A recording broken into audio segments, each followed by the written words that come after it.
Mr. Chairman. Micheal Burgess, Post Please Falls. don't use that microphone. We've been told it's not functioning. I have an old man's voice, so if I sound like I'm yelling, maybe I'll get fired up and help out my own cause here. I stand in opposition to this proposal. This plan ignores the foundational cause for what we now have. Maybe I missed the great news that this committee discovered that men are no longer flawed and changeable and freed of flaws. We are now able to cast away all those cumbersome checks and balances. Freed of flaws, and direct accountability to the voters is now unnecessary. Well, why would you hide such an amazing discovery? It strains my imagination. In contrast to this work, some words uttered some 2,000 years ago and change, slowly but radically changed the course of history for the better. The words did not change our flawed nature, and they didn't end abuse, but they changed the world, and they still do. And here's a small sample.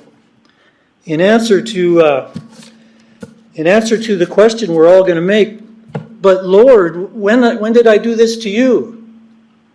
Is coming his reply. So long as you did this to the least of my brethren, you did it to me.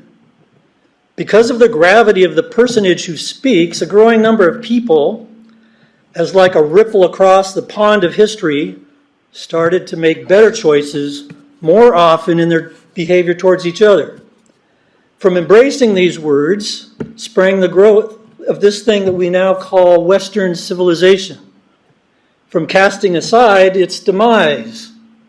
No amount of written statutes, codes, and ordinances can replace the efficiency of that love.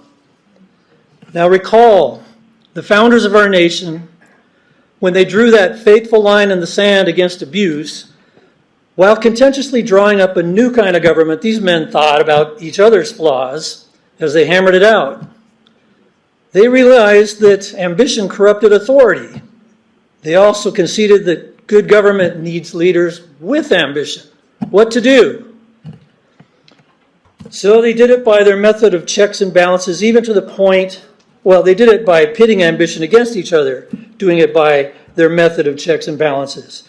And even to the point of preventing a tyranny of 5-4 majorities on serious matters. So what has happened to enable the elimination of direct accountability? What's changed? I see no evidence of the appreciation of these things. By design, the system that we have is supposed to be hard to get anything done. It's inefficient on purpose. Yet this inefficient system has had America stuck with organizing the world for over 100 years. I stand in opposition to this proposal.